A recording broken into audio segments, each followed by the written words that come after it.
everyone. So this was really unforeseen for me, being in the live stream with you.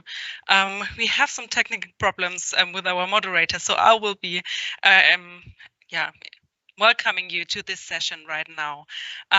Since I'm just the event manager behind the scenes here, I will hand over to Carlos Moreira immediately. He's from Inashtech, and he will be the first presenter here.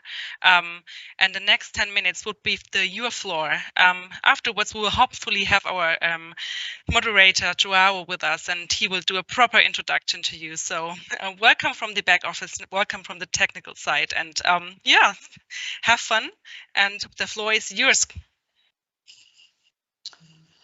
Thank you very much for the kind introduction.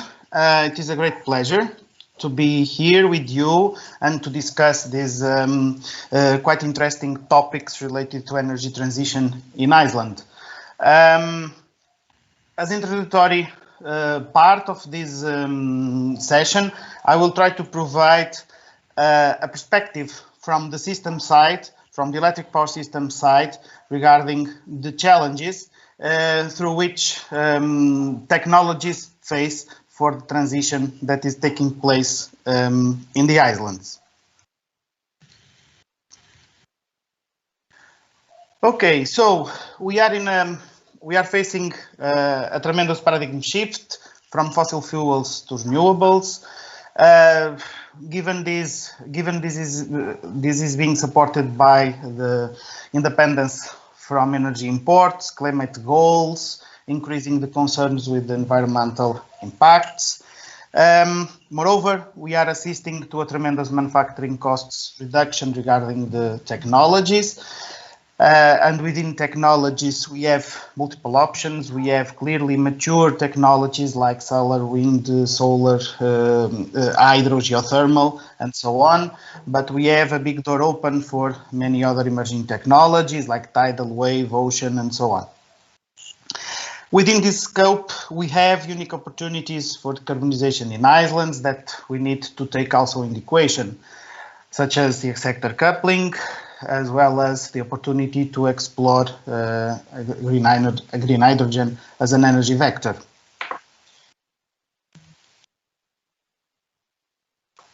Okay, regarding the integration of more renewables in islands, we clearly need to have a system perspective, a global perspective, in order to further progress in this topic.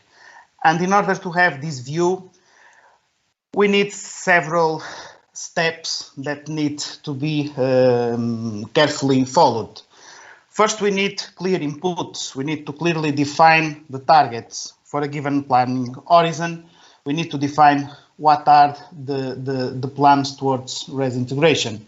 We need within that scope, we need also to have a clear idea of load evolution, the plans for electrification of the consumption, sector coupling, electric mobility are examples of these targets that needs to be clearly defined.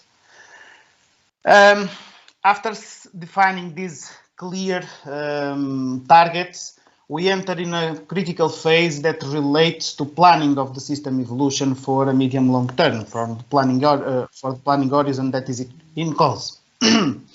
This planning exercise is critical to define the generation system expansion. What are technologies here to be considered? What are technical aspects like system adequacy, the need of storage, the risk of having relevant volumes of renewables curtailment to make the system operable are important things that needs to be considered at this part. Then, having concluded the planning exercise, a more technical exercise comes to the floor, which is related to address the technical adequacy of the planning solution. Is it technically sound? Is it technically capable of continuing, of assuring the quality needs to the supply side? So we need to have a clear reference to disturbances that may harm system operation and how we want the system to respond to that. Based on that, we will define clear system needs that the technologies will be obliged to fulfill in order to connect. Having this defined, we need to think about mechanisms for the provision of those functionalities, for those supporting functionalities. And the basic ones, the most elementary ones are of two types. Are those mechanisms mandatory, and or are there plans to remunerate them in some way? Finally, all of this needs to go to the legislation part, so formalization is required, and it is usually occurring in the forms of grid codes definition that is supported by public consultation and discussion among the involved stakeholders. In particular, the exercise of planning is a very critical one, and it involves several dimensions. We have key variables of decision, like sizing the technologies for a given time horizon. How much solar, wind, tidal, wave, hydro, geothermal am I going to put in my system? This is in technology generation side, but to operate a system with a massive volume of renewables, probably storage is needed. And storage will come with multiple purposes. Is it for seasonal operation purposes? It is for intraday operational purposes. It is sub-hour operation purposes. This needs also to be put into question. Within this exercise, there are key objectives. This is typically a multi-objective problem because we need to address multiple aspects. We need to address the maximization of RES integration. We need to address the minimization of reliability indexes regarding security of supply, and one of those indexes within this scope is typically the loss of load expectation. How many hours per year we expect our system to not be capable to fulfill the supply of the clients. There are indexes for this. And of course, within all this scope, we need to minimize the costs related to investment, operation, as well as for the final costs of energy. And all of this is done within very strict boundaries related to the evolution of load, how RES behaves in terms of variability and production, how fuel costs evolve, because this is also important, taking into account that we start from an existing system that has an important share of thermal power stations, in which the decommissioning plan is also a relevant stage, and we need to balance the decommissioning with the integration of the renewables. So, in a technical domain, we are moving from a conventional system, fossil fuel based, to one largely based on renewables, like solar and wind and energy storage. That technically means a movement from a system based on rotating machinery based on synchronous units to converter dominated power systems. And this is an example of a project recently in operation in Portugal, in the Graciosa Island, Azores Archipelago, where a big project involving wind, solar, and storage already assures some days to operate without diesel units. So this puts important requirements related to the security of operation of the system. We don't want to jeopardize security of operation. We want to improve it. We want at the same time to increase renewable generation, and the challenges for these are tremendous. We may need storage because the system is facing tremendous inertia reduction. We need to properly control the quality of product that is delivered to the clients, which is electricity. So means proper voltage, proper frequency control. We need to handle technically the system in terms of protections and of all types of regulations, taking into account this is a converter-dominated system. Provide here a small, a short overview of an example of an exercise that we did with Madeira Island. with the ambitious plan for massive integration of renewables in the short term. And this is an example resulting from the planning exercise for the reference year of 2025, where we see a minimum integration of thermal power station, while we have a big integration of wind and solar, and the system running without almost no diesel fired power plants at this stage.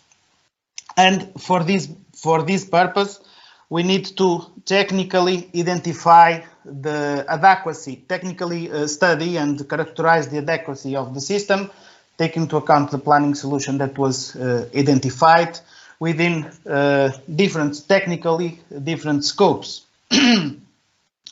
The system being isolated is quite vulnerable to important disturbances that we need to characterize and to study in detail how it works, namely faults, loss of generation, loss of load conditions, in which to define detailed requirements regarding the renewables that are going to be connected to the system.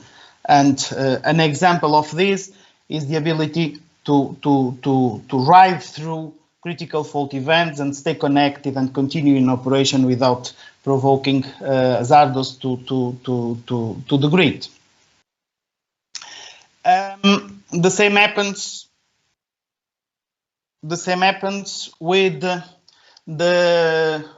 respect to the capability of supporting and controlling frequency within the island. The frequency is a critical variable because it defines the state of balance between what is consumed and what is produced within the system.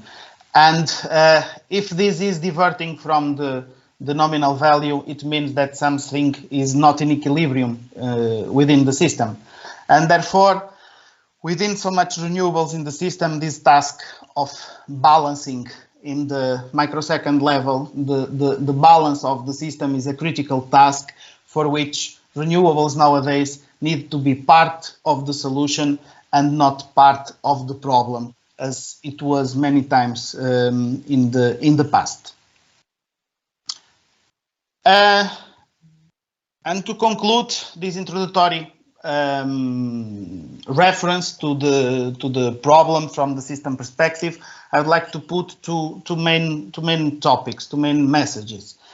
This exercise of integrating more renewables in the system demands a clear definition of targets, what we want, what we expect to integrate in the medium-long-term future, in order to do a very detailed system exercise of planning, in order to consider different aspects such that the cost of the solution, the security of supply, which is critical from the consumer point of view, as well as the minimization of the maximization of renewables integration while avoiding risk curtailments.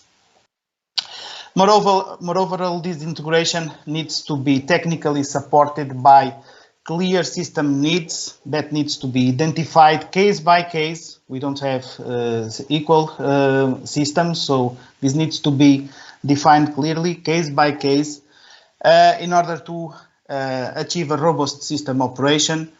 And this involves, for one side, the probable need of sub-hour energy storage by means of battery energy storage solutions, and definition of connection requirements for all the fleet of resources of generation resources as well as storage that will be connected to the grid, that are typically organized within what we call grid codes. So this concludes my presentation. Thank you very much for the invitation, and it was a pleasure to be here with you. Okay, Carlos, thank you very much. I'm really sorry for this problem I had to face in the very beginning of this session. I will try to take over from now on. So let's continue on this session on technologies for clean energy transition on the islands. And so our second speaker is Mr. Hackert Quitman. He's head of sales of the Grid Integration Department of Enercon. And he's going to bring us the important vector related with the wind power and the contributions that wind power may bring to this path towards the decarbonization of the islands. Please, Hacker, the screen is yours. Thank you very much, João. I hope you can hear me well and the presentation technology works. You had some challenges to get online into this session here. I can tell you one of the challenges that I see as a presenter here is to have an idea who is in the audience. How much should we go into technical details? Are we among electrical engineers and everybody knows perfectly what is power frequency control, or are we losing our audience? So that's our challenge here. I will do my best to keep a reasonable balance so that things can be understood. And I have to say that I did not coordinate my content with the things that Carlos was saying, but at the end, I think we're coming to a pretty same or similar message. And now I see I cannot forward the slides. Could you go to the next slide, please? Thank you. Yeah. So our challenge is we replace not only in islands, but everywhere synchronous generation with other kind of generation. Next click, please. Please click 3 times to have this a bit fuller. Yeah, thank you. So there are several aspects, some of them mentioned by Carlos. The balance of the energy has to be met, the system adequacy he mentioned. And there comes then as next item, these tricky short-term stability topics where usually only electrical engineers are interested, physical phenomena that have to remain under control. If they are not controlled, it leads to a blackout, and this needs to be avoided. Next click, please. This is what I'm looking at today. And one more click, please. That's really a pity that this doesn't work with a remote tool, but okay. These other aspects that here are in small print, like the cost, the timeline, and so on, are certainly all relevant, but I'm not going to address them here today. I assume there were other sessions covering this. So one more click, please. If we want to replace technologies, synchronous generation with all kinds of others, what's the difference? Making this in Central Europe, you see here the different synchronous zones of Europe in the top, or doing this on a very small island. What I have here at the bottom is an example of an island which is in fact grid connected to Sweden. But Ireland as a country is also an island. So where do we put the limit, what we call an island or what we do not call an island? As far as I know, there's no global definition for that, but I would say everything that has a peak power below 1 or 2 gigawatt can be reasonably considered an island and has some advanced technical challenges. So if you click 4 times more, please, then we see what are the things that are the same and what is different. So the laws of physics are actually the same, no matter if I'm in continental Europe, in Australia, or on a very tiny island. The administrative laws and grid codes can be very, very different. And this puts a challenge to us as a manufacturer. We are trying to produce serial products, only then they can be commercially interesting. And they have to meet basically the demands of the big markets. And islands are unfortunately rather small markets. The dynamics are a lot higher on the islands, the physically at least, and sometimes also administratively, dynamics are better on the islands. Usually there's more wind and more sun. And please, 2 more clicks. And then we see an aspect that Carlos also touched upon. How about keeping voltage and frequency really constant? To say it in very rude words, on small islands, it's more common and more accepted, I think, if there's a blackout. That can happen. Yes, it's certainly unwanted, but it's a different category of event compared to having a blackout in Central Europe. So this comes into play when defining what are the worst case disturbances that we want to accept. A blackout is more acceptable on a small island, nevertheless should be few and very short. But in Europe, we better don't think about a total blackout. So to conclude that slide, islands are, from my point of view, the laboratories where we can see already today what in continental Europe, or you name it, any other bigger interconnected system, we will see just a few years later. The physical and technical challenges show up on the islands now, today, immediately, in very quick and very demanding way. And exactly the same will happen to Spain, Germany, France, Poland, etc., just some years later. One more click, please. I would like to add a few examples. With one click, thank you. Saint Eustache, maybe some people have heard of this, is a very small island in the Caribbean. The company SMA has installed there a system to replace the diesel generator, at least during certain times. PV plus batteries, that works perfectly. The people don't notice if the generation mode is changed from a diesel generator to PV and battery and backwards. That's perfect. Next, please. Then we have El Hierro, a Spanish island, which was mentioned maybe also here before. This is a mix of, one more click, please. This is a mix of hydro and pumped storage, also works pretty well and is in size already a bit bigger with a 7 megawatt peak load roughly. And there are hundreds and thousands of other islands. And now one click more, please, then you see the island of Ireland.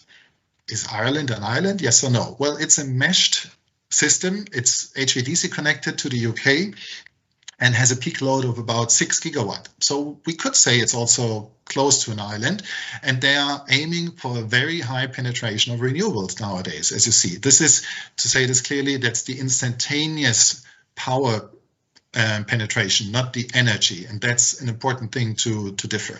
And you could also say Germany. Well, Germany is certainly not an island, but in some periods of the day, when you click twice more, please, you see time periods where Germany is producing more power based on renewables than Germany is actually consuming. But certainly Germany has the advantage that we can exchange power with our neighbors different on an island. So the challenge that I have to stress here, I'm an electrical engineer, I have to admit, is not the fact that the source is renewable as such. The challenge is that it's inverter based, not a synchronous generator anymore, and that it's a volatile source. And in the island, not that much, but on the mainlands, that it's decentral. This is the key different character, and we have to find out, okay, how do we deal with that character? As we see in many examples in the world, it can be made working. It can also be feasible, no doubt. It's cheaper on small islands to make it with renewables, but it doesn't work immediately everywhere. So next slide, please. What are the challenges that we are expecting? And I've listed here a couple of challenges. Just click through slowly, please, like 6-7 times. We are transferring from a world with synchronous generators, as Carlos already said, to a world with power electronics. This is the change. Not that it behind the power electronics is solar or battery or wind. The main challenge is that it's power electronics at all. And this mitigation of the volatility and the power gradients, this is for sure an issue, and it's a big issue on an island. It's a smaller issue on continental Europe or other bigger interconnected systems. The same with the inertia. Power electronics doesn't provide any inertia by default. To say it very frankly, power electronics can mimic things a little bit like a synchronous generator, but they are not the same. And this has to be found out. How are these little differences affecting the stability of the island? Is it a challenge? Can it be solved? And with what technical means can it be solved? And how can this be achieved with minimum investment? And now with 4 more clicks, please, you can see further technical challenges that can happen, mitigation of negative sequence voltages and damping and harmonics and that stuff. These are words for electrical engineers. I don't want to threaten here anybody. I'm not going into the details. I just want to say these are technical challenges. We need models to assess all of these, and maybe even 1 or 2 are missing, and we have to solve them all. And in the next few slides, I will propose a way how we could solve them. 1 more click, please. Okay, so I want to compare now the big synchronous areas. How are they dealing with these challenges? And then in the next step, islands. How are they dealing with these challenges? 1 click, please. So in big synchronous areas, there are these schemes of ancillary services, frequency, voltage control, and black start. These are, at least to a certain extent, commercially possible services a power plant can provide and can make money with that. And this is the trigger that power plants do it. Without the money, they wouldn't do it. And when I compare this with one click, please, to the challenges that I have listed below and one more click, these future challenges are not covered by the classic ancillary services, to say this very frankly. Nobody is paid for damping. Nobody is paid for being a sink for unbalances or harmonics. This needs to be solved on the mainland as well. Just to put in picture, the islands are not that much worse than on the mainland. They are just more advanced in time. When we look now with one click to the islands, these ancillary service schemes as remunerated commercial schemes usually do not exist. It's depending certainly a lot on the size of the island. A big island like Ireland, yes, they have these ancillary services. A very small one like El Hierro or Madeira, they probably do not have any concept that independent power producers can provide such services. And when you click now, we see, twice please, we see the comparison again with these challenges that I expect to be at least worth checking for the future. And again, one click please, they are not covered with these ideas of frequency control, voltage control, and black start capability. At least several of them remain open. But on the islands, they are with a lot more time pressure. They need to be solved right now. So one more click, please. Then the conclusion for this one here. We have a list of potentially critical topics. I don't want to say that each of them is critical everywhere, but they have to be assessed. They have to be checked if they are an issue on the very island I'm looking at. And then we have to talk about how can this be solved? What is the cheapest way to solve this? We are producing wind energy turbines. We have equipped quite a few on islands all over the world, but our customers, they are usually paid for producing megawatt hours. They are paid for producing energy exclusively. Our customers, they don't care for harmonics, for mitigation of unbalances and all this stuff, because they don't get money for this.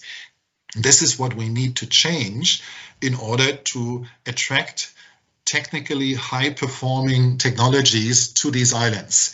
If we keep the way that you just produce the megawatt hours when you want to with a wind farm, with a solar or whatever, and you are paid per megawatt hour, then this will not work. On islands, not at all, and even on the long run in Central Europe or elsewhere, this will not work. We have to link these additional services somehow with money. One more click, please. And another one now. I need 6 clicks, please. So we have to answer these questions here. What does a power system need? When? Where? Exactly? What's the technical specification? And here it is really close to what Carlos was saying before. How do we organize these services that the system needs? Do we organize them in a grid code or organize this as somehow remunerated services, flat rate, or you name it? Multiple ways can be taken. So these are questions that have to be answered in each and every island.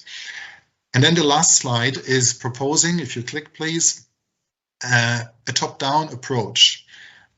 How this needs to be addressed from my point of view in the right order of things. I frequently face customers on small islands that say, yeah, give me the technology to make this island here happy.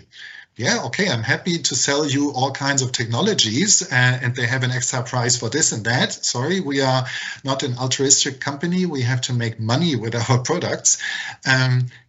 Tell me what you need. If I give you all the technical capabilities that I can think of, like this damping or black start capability, etc., your power plant will be expensive. So what is the minimum that you need? And the decision chain goes from politics through the power system operator, etc., and at the very end is the independent power producer who is buying some technology and investing the money locally on the island. One more click, please. So at first, and this is in line with what Carlos was saying, we need to define the target system. In which year do we want to have how much energy from which sources, what kind of loads, do we have electrical mobility on the island, etc. So this is the baseline, have defined for a year, you name it, 2030, 2040, any of these. define the scenario that you want to feed. And then we have to look to the disturbances. What kind of faults can happen? And unfortunately, this second step is missing in Central Europe in a reasonable way from my point of view, and it's also missing in most of the islands. That's not very nice to think about and to quantify what faults can happen, what blackouts are accepted. Is a 1 hour blackout acceptable or just a 1 minute blackout? That makes a huge difference. Can you finish it? Yeah, that's the last slide. Okay, that's the last slide. Thank you. This dimensioning disturbance has to be defined. Next line, please. Then we have to study exactly, okay, this is how we want to keep the system stable under certain circumstances. Certain system needs derive from that, and which one is the urgent one and which one can be solved later. Fourth step, please, is transfer the system needs into technical performance of a power plant. This is a tricky thing because the need of a system is not the same as a capability of one specific power plant. And the fifth step, please, is to determine what is the economically smartest and at the end cheapest way to provide this on the island. Making each power plant capable for everything will be too expensive. And then sixth step is to define exactly the technical benchmarking. Our customers are very creative in bypassing requirements and avoiding costly equipment. So it has to be crystal clear what they have to do in order to meet either the grid code or the ancillary services requirements. And then the very last step is really to make it happen. Write the grid code or write the market scheme or remuneration or whatever for a specific service. And either, next click please, we follow this order, or if we do not follow this order, then we can as well throw the dices what we install and burn a lot of money. So I'm very strict on that. We have to follow this order. If not, it's simply not working well. And the very last slide to cool down any concerns from Joao is for reading later. If people want to repeat this, what I said in this order here, feel free to look to that. Thank you very much. Thank you very much, Hackett.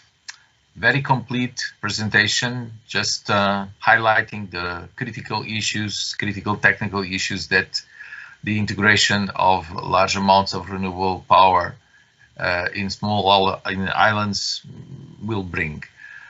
Okay, so now it's a pleasure also to me to present you the next speaker, Mr. Alberto Jorge Maia Bernardo. He's director at EFASEC, and we have a long time collaboration with EFASEC, so it's also for me a pleasure to introduce you. So the floor or the screen is better to say it this way, is yours. Please, my Bernard, go ahead. Thanks a lot. Good morning or good afternoon for everybody. So let me first thank for the invitation. I start with this very pleasant image of Pico Island, seen from the Fayal Island. You should go there, it's very nice.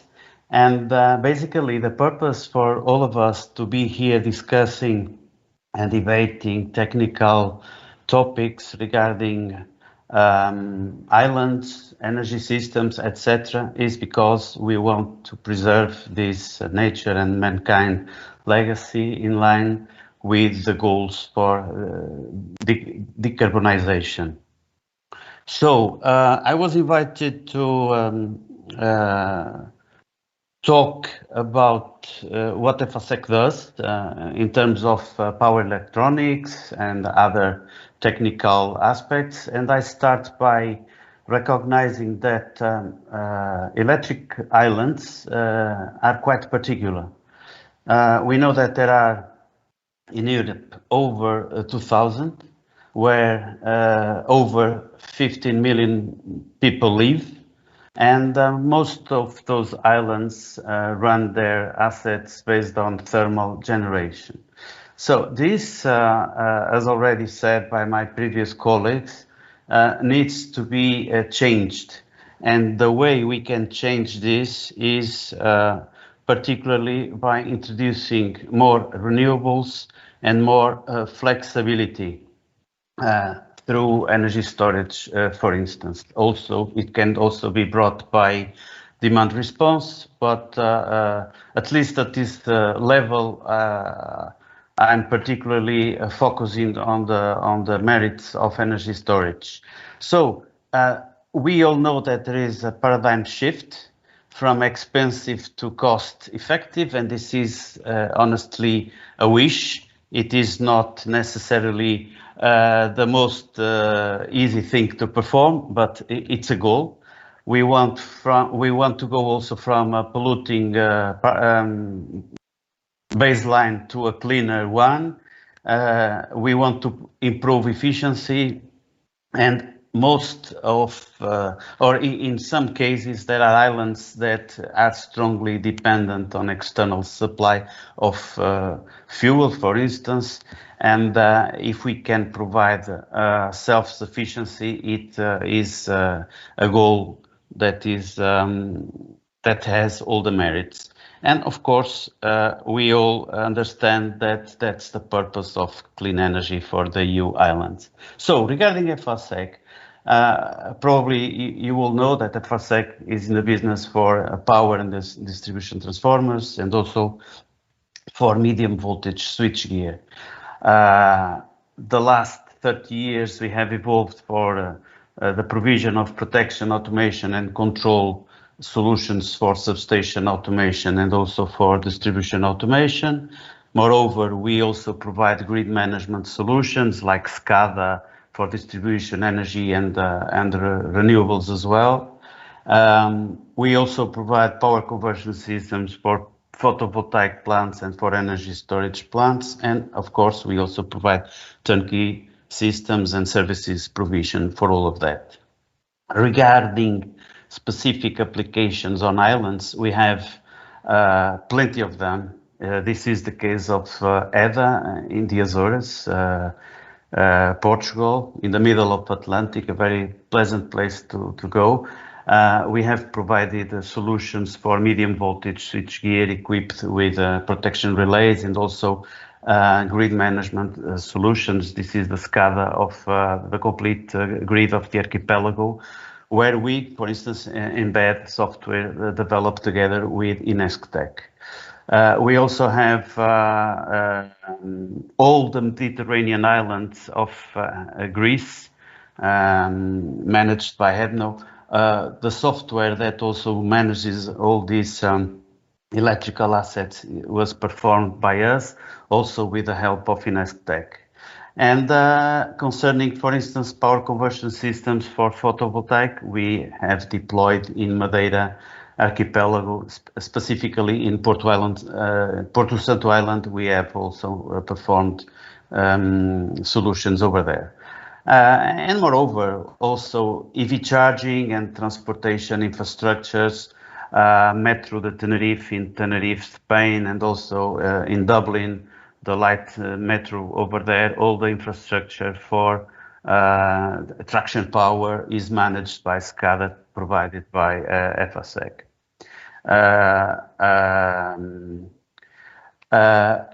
We have continuous R&D, and this is the main focus for my presentation. We are proud to have developed a lot of projects with our partners. We have the Democrat, which stands for Demonstration of a Microgrid Integrating Storage. It's a catchy name, and that's the name of the project. It's already concluded. Here we have deployed and demonstrated a test bed comprising energy storage for a microgrid where we can simulate a small island, as there are many in Europe. We also have FlexEnergy, it's another project. In this particular project, we have a partner which is Inextech, and in this one we have developed an energy management system enabled by artificial intelligence. So the purpose is to provide features for managing isolated grids, for instance. And also Insulae, this is an H2020 funded project, together with our colleagues from Madeira, from Eletricidade da Madeira.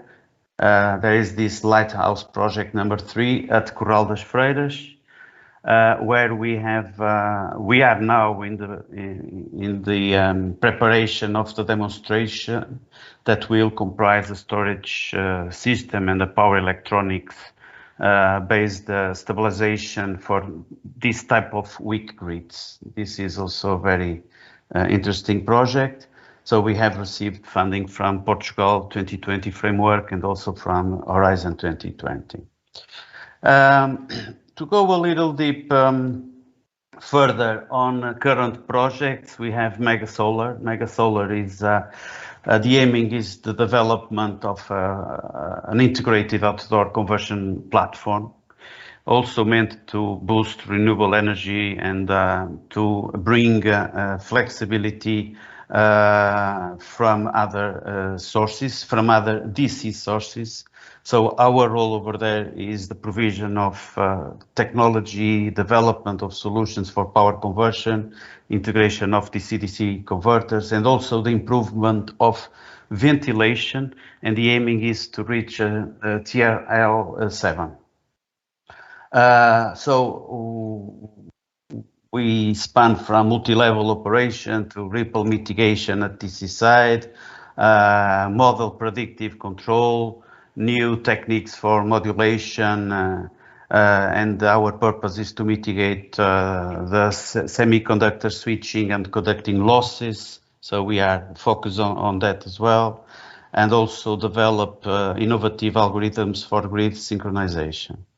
And regarding the outdoor applications, we are focused on new ventilation circuits. So this brings us to the need of performing studies on electric and mathematical studies and also computational fluid dynamic studies, because namely the thermal and the heating, humidification, etc. scope requires all the teams and particularly the FASEC to act on these specific topics.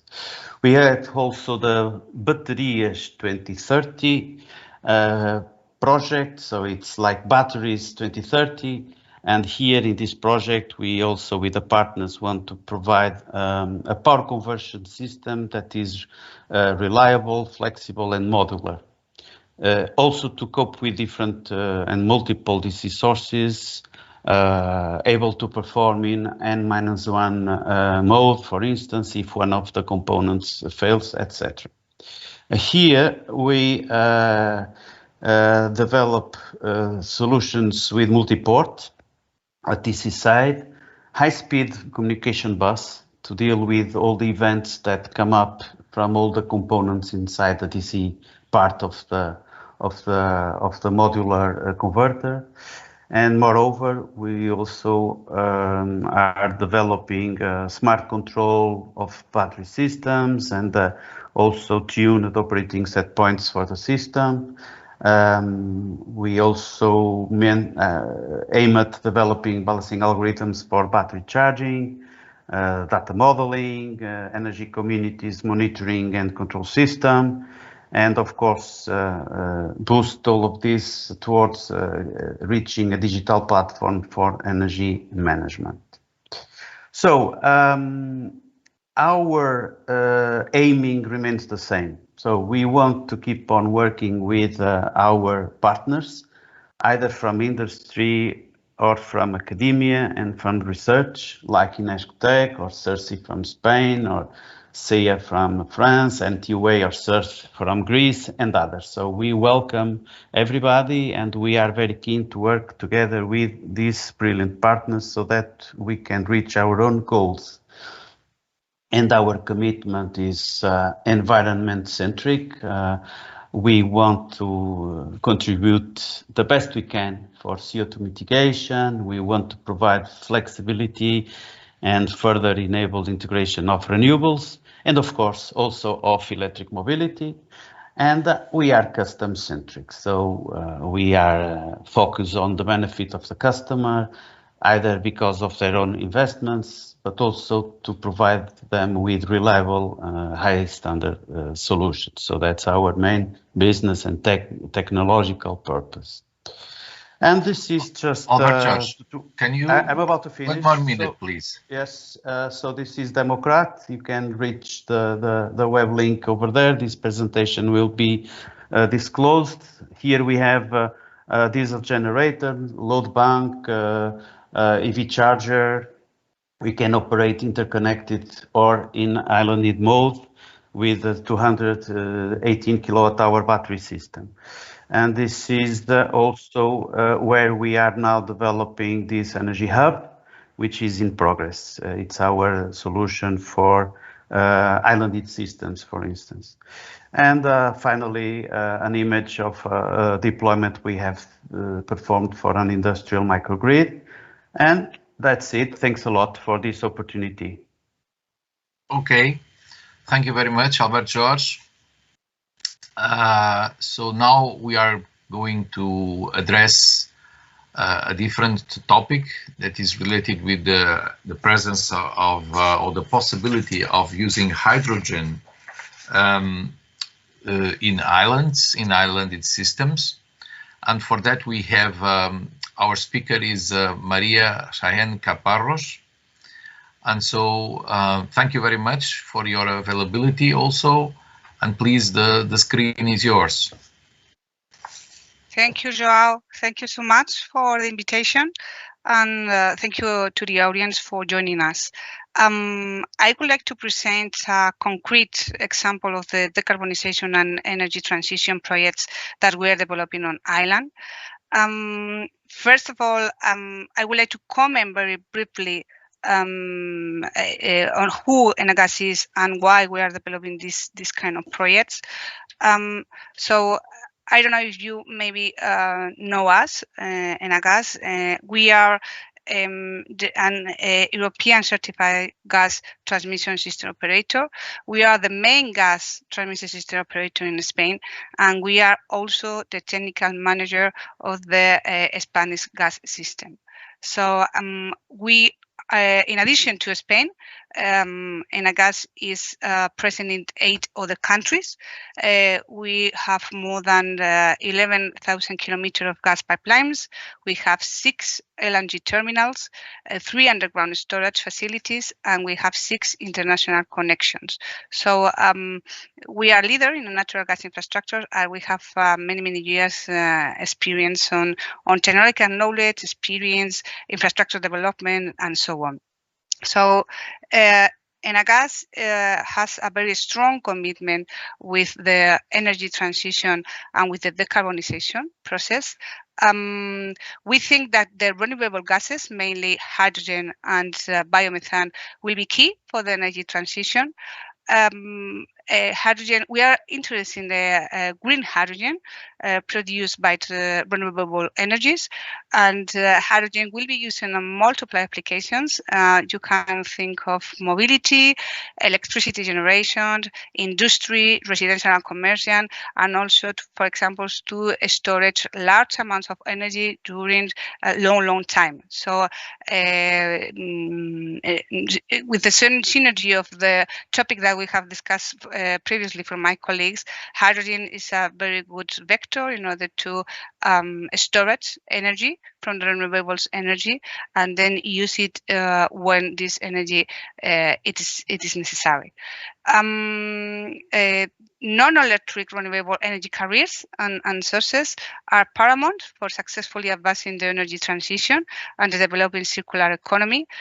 In the long run, to reach a carbon neutral economy, electrification has technical and economic limits, and we think that these renewable gases will provide flexible and dispatchable energy, ensuring security of supply, facilitating sector coupling, and enable decarbonization for hard-to-abate sectors.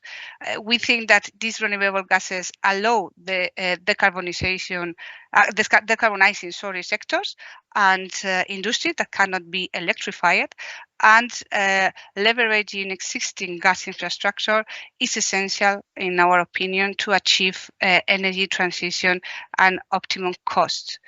Stemming from its commitment towards energy transition and sustainability, Enagas has created a subsidiary company. It's called Enagas Renewables to foster renewable projects, gas projects.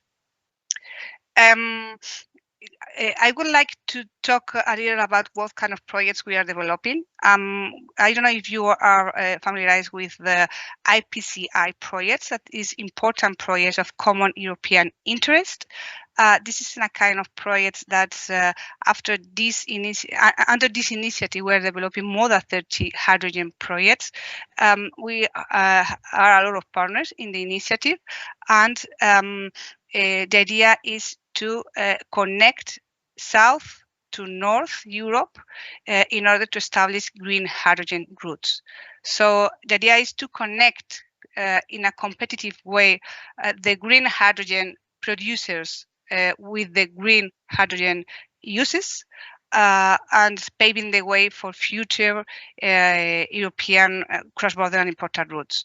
So we are developing regional and local hubs within Spain, but we are also collaborating very close with other European partners in order to connect these hubs, regional hubs, to the North Europe, for example, to Italy and to Holland and Netherlands and so on. So our mainly focus is to decarbonize the end user sectors. So I think this works. Yeah, okay. So within this Green Crane IPCI, one of these projects is the Power to Green Hydrogen Mallorca, or the Green Highland, that I would like to present you in a deeper way. So the idea is that we are going to produce green hydrogen from photovoltaic solar energy, and we are going to use this and green hydrogen in multiple applications, including the injection into the natural gas grid there in Mallorca. So why we are developing this project in Mallorca? This initiative started in December 2018. It's part of an agreement between the Ministry of Industry, Trade and Tourism in Spain and the Balearic government, with some companies, which are Enagas, Acciona, Cemex and Redexis mainly, in order to reindustrialize Lloseta. Cemex announced by the end of 2018 that they are going to close the cement plant that they have in Lloseta. So the idea is to reindustrialize this land and the activity of Cemex, including green hydrogen, sorry.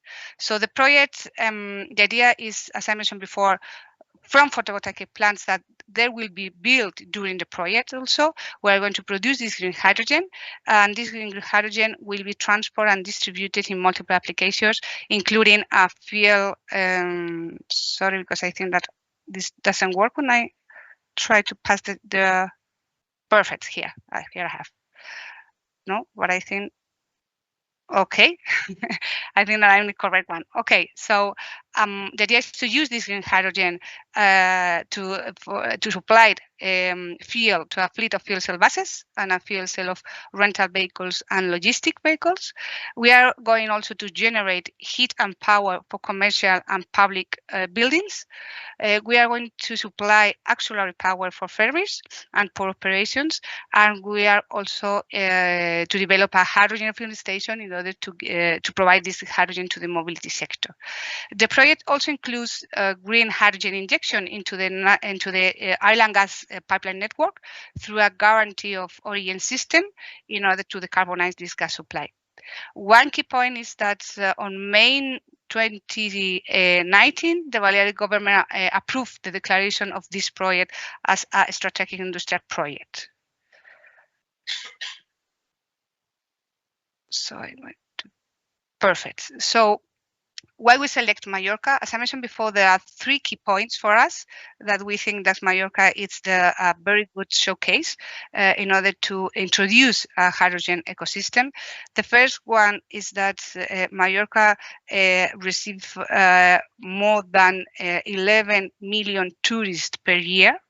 So we think that it's an excellent showroom in order to demonstrate that green hydrogen could play a key role in the decarbonization process.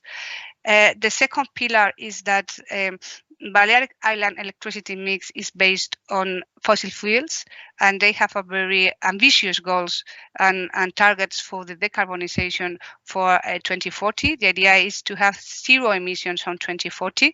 So we think that hydrogen could play a very key role in that sense. And the third one is that Mallorca has already a natural gas network. So if we would like to see how applications such as injection into natural gas works, it's an excellent place in order to see how we can develop infrastructure associated to this application. So for us, as I mentioned before, develop a hydrogen ecosystem. It's a very good place in Mallorca, and there is another key point that we think that we can replicate this hydrogen ecosystem across other islands. In fact, I am going to go later on that, but we are 30 partners in the project. This project is funded by the PLC hydrogen undertaking, that it depends on the European Commission. And one of the key points that we would like to highlight is that there are 7 followers and 7 partners of the project that they are going to study how they can replicate this hydrogen hub in their own territories. So for us, this is an important point in the project. Okay, so this is the concept of the project. The idea is we have up on the left side, we have the 2 photovoltaic plants. Then we have the hydrogen production plant that we are going to build in Cemex land. And then we are going to transport this green hydrogen through tube trailers to the 6 different applications. On the right, you have the hydrogen refueling station at the EMT, which is the municipality transport company in Mallorca, which manage the buses in Mallorca. So they are going to include hydrogen buses in their fleet. We are also going to provide hydrogen for the rental car logistic vehicles. Then we move to another site, which is hotels in Palma de Mallorca. There are a hotel that is going to put a fuel cell in their energy system in order to provide green hydrogen in order to decarbonize this energy consumption. Then we have the hydrogen pipeline. We are going to build a hydrogen pipeline, and we are going to inject part of this hydrogen into the natural gas grid there. Another side is that at Port of Palma, that we are going to include a fuel cell in a maritime station, in a ferry station, in order to provide them green hydrogen and green energy, and they are going to decarbonize this maritime station.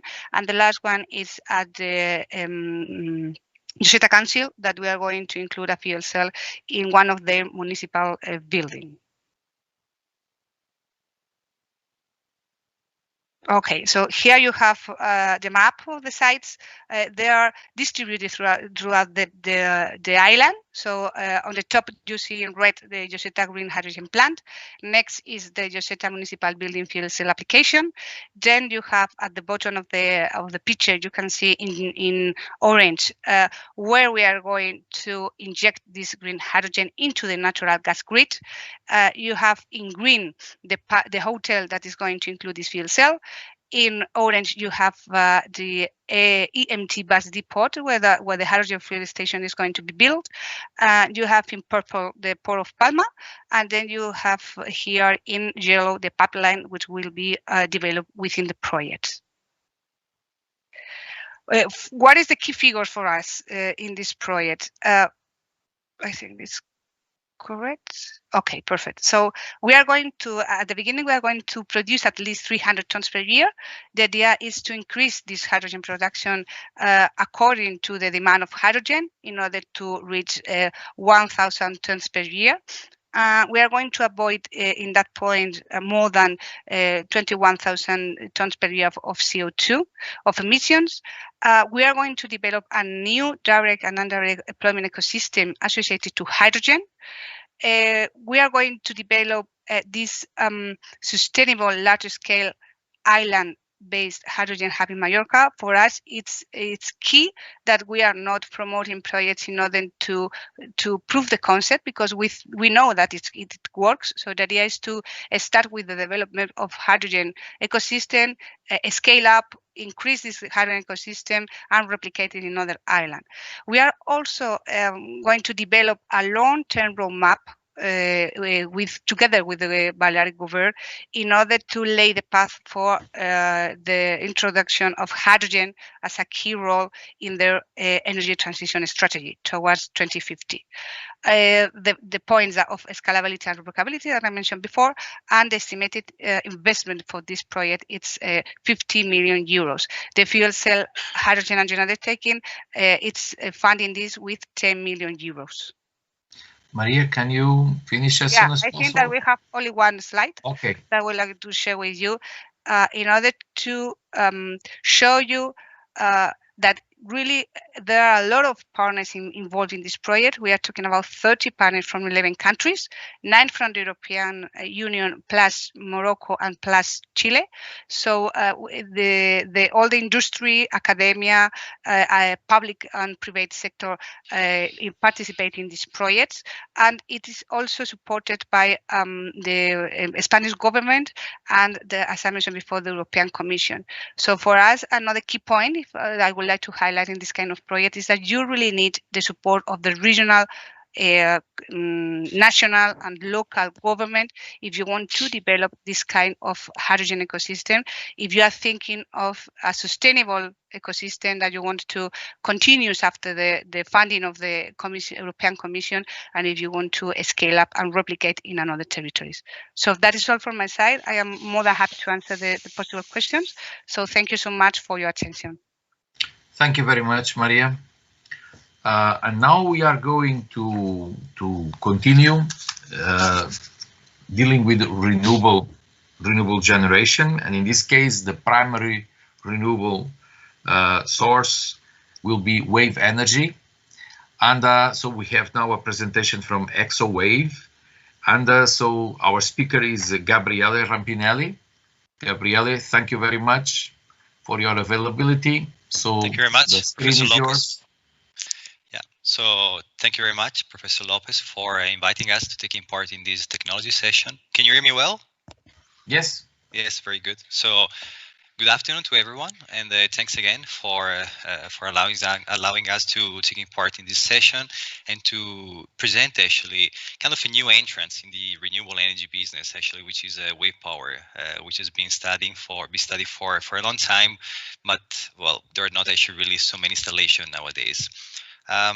So I would like to start describing a bit why we think actually wave power could be of interest to support the decarbonization agenda for the EU islands.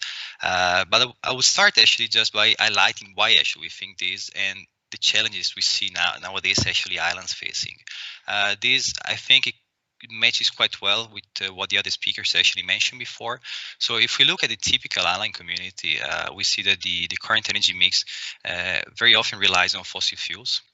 On some islands, you have a limited or a lack of energy connection. We see for many islands, tourism as a key sector. This results in a seasonal and varying energy demand, which can be also quite challenging to handle. And on top of that, also you can have high energy costs due to fuel logistics. This is also what the other speakers shared before. There is a strong focus nowadays from the EU actually to support the islands, but in general, all the different countries to decarbonize. And there is also a strong focus on offshore renewable energy. And as part of that, it is believed that ocean technologies could play a key role in the decarbonization of the islands in the EU. So let me see if it works. Yes, very good. So we see actually wave energy as a potential and realistic solution.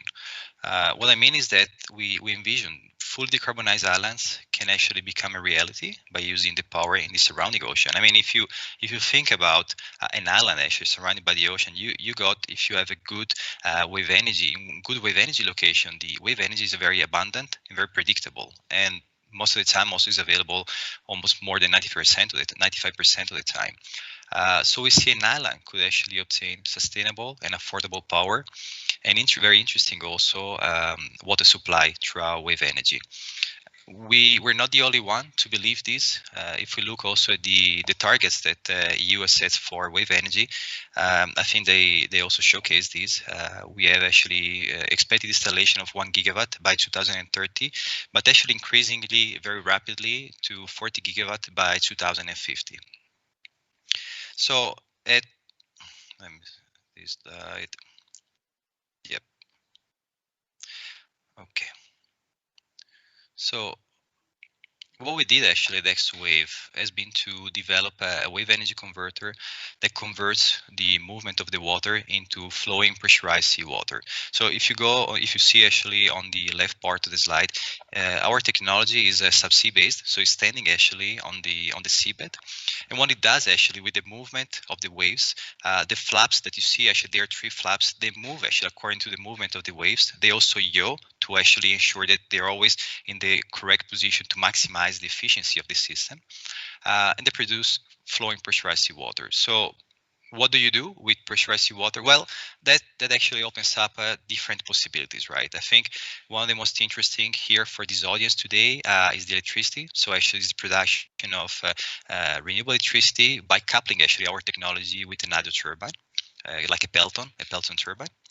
Another very interesting possibilities, which I think it's very relevant actually for the islands, is the production of fresh water. Because if we couple, our technology with a reverse osmosis system, you could also have fresh water. And then, as Maria was saying, also we could, on the other end, also deliver input for PTX processes like hydrogen production. So actually providing actually fresh water, what's actually is more demineralized water for actually hydrogen production.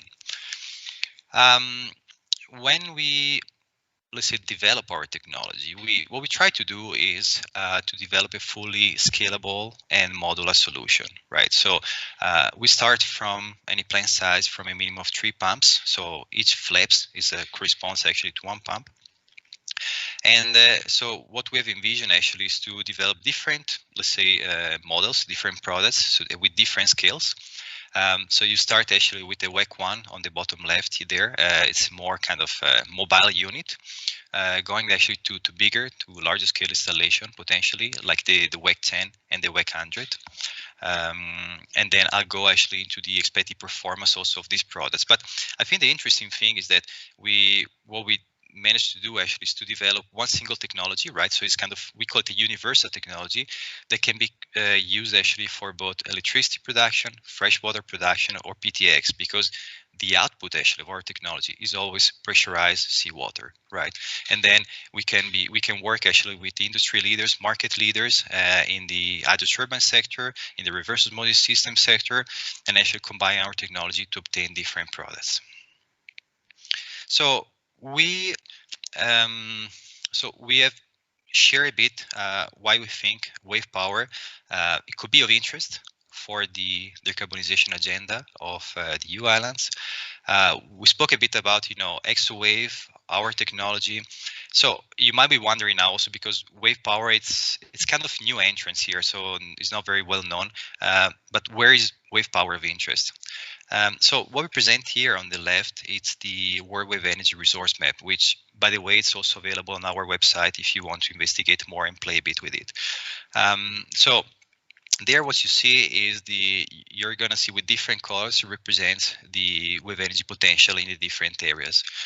Our technology is competitive from a wave power flux of 10 kilowatt per meter. So if we look at the color there, you can see that the coast, the islands facing the Atlantic, they represent enormous potential actually for wave power. So you could obtain an incredible amount of power in that area.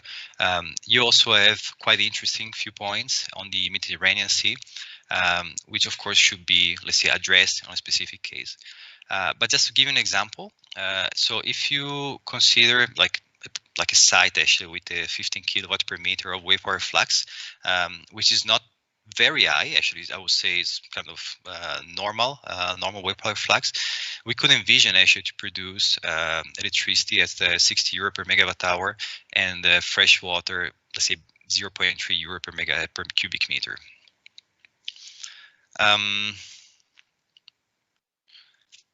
Yes, let me see. So because this is kind of new technology, we crunched some numbers to try to give you a glimpse into what it could be a potential business case. For example, if we take an island, on the coast of the Atlantic Ocean, and what we have envisioned is to make an installation of wave power for a 10,000 people community. So it doesn't have to be the entire island; it could be also like a part of the island community. And what we envision actually is we would like to do an installation. It's just theoretical exercise here, but it's to give you some information. And we'd like to try to cover 50% of the total water consumption of this community and 50% of the power demand for this community, right? So if we were to do such installation, we could envision to produce kind of with our installation about 5 gigawatt hour per year of green energy, and about 365,000 cubic meter a year of fresh water, avoiding almost 22,000 tons of CO2 emitted in the atmosphere. And this also, if we look at the initial numbers, it will represent also quite an interesting case for an investor, whether it's a community or more professional investor, but it's almost with the 20% rate of return actually for such a project.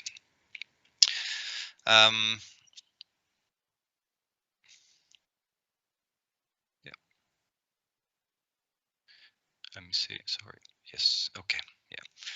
But wave, let's say wave power, it's very interesting also because it doesn't have to be always a standalone technology, let's say renewable source, right? So we spent the last few months actually making a very in-depth study with one of the key players in the wind industry, and we did actually an assessment to how to combine wave power with offshore wind. So of course, offshore wind could seem like a very good match, right? We're both actually out in the ocean, but also we should know that offshore wind is probably will be one of the fastest growing industry in the next decades. So, so we're starting actually with roughly 30 gigawatt installation in 2020, but offshore wind is expected to grow to 1,000 gigawatt by 2050, having almost like a 12%, let's say, growth rate every year. So it's a very fast growing industry. And what we've seen is that if we were to build, an offshore wind farm and a wave farm, it could be a fantastic match because it could lead actually to a more rational use of the infrastructure. Potentially, inter-array cables, export cables could potentially, be used at the same time. Or, for example, wave power could be used to deliver, fresh water right offshore, actually for hydrogen production in, larger scale installation. That could also be interesting. It will lead us to a more rational use of the seabed space. And all these put together, what it does also, it decreases the cost of energy, because if we have joint infrastructure, we have synergies on the operation and maintenance, on the joint development. In the end, actually, this delivers a higher value to the client by actually having, a lower cost of energy.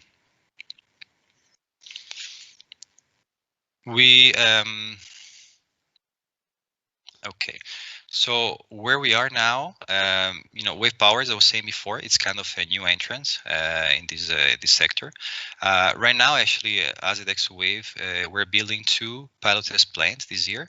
One actually for our smaller product, the WEC one, and one actually for the kind of medium product is the WEC 10, which are going to be installed later in the year in the northwest part of Denmark. For now, actually, we're developing these 2 pilot test plants with the idea to produce fresh water. So the WEC 1 installation is going to have an expected performance of 200 liters of fresh water production an hour. The WEC 10 is going to be 10 times more. So it's 2,000 liters of fresh water an hour. In parallel, also, we are engineering now also potential hydro turbine to be coupled with our technology to produce electricity. We expect then to roll out, let's say, larger scale installation between 2023 and 2024. So that's going to be actually the WEC 100, as you can see there on the very right. We are also discussing now with some of the, some very interesting market players about some potential demo. I wanted to bring, for example, to your attention this potential demo we're discussing now. It's the installation of a WEC 10 on the Moroccan coast. And this actually will be for production of fresh water. So as I was saying before, it's going to have an expected performance of about 2 cubic meters an hour of fresh water production, which could be very well used for different purposes, such as, potable water, farming, agriculture. But if we look in general, the Moroccan coast there, it could very well be, the case actually also for a EU island in the Atlantic. So I would really, what I would say here is I would really actually encourage anyone interested in understanding more about wave power and about how wave power could support their decarbonization agenda to get in touch, to make any question. We'll be happy actually to assess your case by case, and see also what it could be obtained on your island. So here there are all my references, so just get in touch anytime you wish, and we'll be pleased to discuss with you. So yeah, thank you very much for your time. Thanks a lot, Professor Lopez, and I'm available for any question. Okay, thank you very much. Thank you very much. Thank you to all of you. It was a very interesting set of presentations addressing some of the most important technical issues related with the decarbonization of islands. And so we still have a few minutes. So I will try to at least to put a question to all of you. So it is clear that making islands greener, it also means electrifying the economies of those islands. And in order to do that, of course, and in order to be sure that indeed we are moving towards a greener island, this means that this electricity must come from renewable power sources. And the point, and this came out also from all the presentations, is that these renewable power sources, they suffer from time variability, which means that we need storage.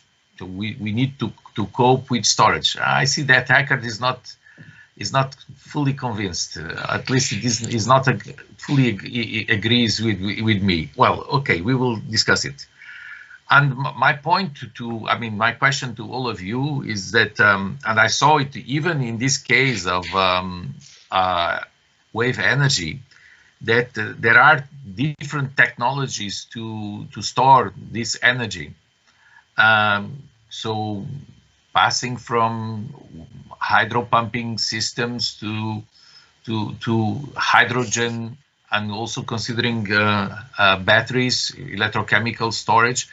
My question is, what do you think we can do in terms of trying to cope with this problem of variability of the renewable power sources, and if the existing technologies are capable to deliver solutions that are sufficient to address the different time horizons where we have to cope with.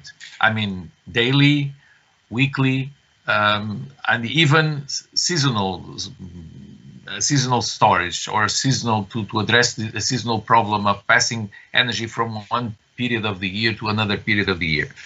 So I open the floor for a short discussion about this topic. Who wants to start?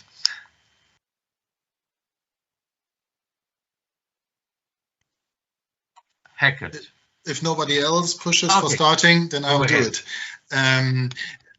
I agree and do not agree on your topic of storage, because this is since many years the big threat that renewables can be used only with storage. And there I have to put a but behind. It depends on what is the problem that we have now and what is a problem that we will have in 5 or 10 years from now. No doubt that on the long run, we need storage. We will also need seasonal storage, no doubt. But is this the point that we have to solve today? No. What the storage is used for today is rather a short-term storage, talking about seconds or maybe a few hours maximum. And this is a size of storage, and there are plenty of storage technologies available that's ready on the market. It's not a question that new technologies have to be developed for this. They are there. They can be purchased. It's a question if these are feasible on the very island. But today, storage is used to back up until a diesel generator is started. And when we are increasing step-by-step penetration with renewables and having excess power in renewables and so on, then we will have to talk about daily storage and seasonal storage and so on. So I want to emphasize the timely aspect. Let's solve the problems that we have today, and then let's solve the problems of tomorrow and next week when we have them. Let's not wait until we have the perfect and final solution for everything. Then we can wait forever. Yeah. Yeah, I can also comment. Please, Albert George. Yeah, basically, I agree what you have shared with us. Indeed, for the short-term needs, there is technology already available. The question also relies on how far communities or islands or those that are decision makers regarding the electrical infrastructures can go. How far can they go? Because there is this investment that needs to be performed. So we have witnessing the decreasing of the cost of batteries, but batteries are not only the single kind of solution that will boost this use of energy storage. Other technologies, of course, can be there, and not only storage, but also demand response, new policies to bring end users participating actively on this balancing of the generation and the power, etc., etc. So I see a lot of opportunities to develop, to go further. We are also, and particularly, I am also keen and paying attention to hydrogen and to the other sources of energy storage, independently of being chemical or pumped hydro or others. For instance, pumped hydro can perform a very important role also on some kind of storing energy, not on an hourly basis, but on extended periods. But for that purpose, there is this need of dams, of specific river basins suitable to provide such kind of nature willingness to collaborate with this purpose, which it is not, at least in the islands I know, it's not that common. So it depends on the kind of islands, and it depends on the specific needs of each geography. So basically, that's what I wanted to share. From my point of view, if I could comment, please do. Yeah, I partially agree with Eckhart, because I think that there are a very I mean, if we want to reach the targets that we have put to 2030, 2040, even 2050, but I think that 2050 is a long way to do. But if we want to reach the targets for 2030 and 2040, I am talking about energy transition and decarbonization, we have to start to think about seasonal storage. So I think that batteries are a good solution when you're talking about 8, 10 hours, 12 hours. But if you are looking for longer energy storage, you have to look for another options. So Yep. I agree with Alberto. I am not saying that hydrogen is the only one that could do that thing, because I think it's not correct. I think it's one more vector that we can use to this energy storage. But I think that if we want to reach the targets that we have established for the energy transition and decarbonization, we have to start to work today in the long term, or the medium term and long term, for 2030 and 2040, because otherwise it could be very difficult to achieve these targets. Yes, I fully agree. Well, I have to finish because the Regie is sending me messages asking me to finish. Well, I have once again to thank you all for your availability, and let's hope that we will keep in touch, developing green islands and renewable energy for islands. Yes. Thank you very much. Thank you very much. You're welcome. Thanks a lot. Pleasure. Greetings for Bye-bye. everybody. Bye-bye. Thank you very much. Bye, everybody. Take care. Bye-bye. Bye.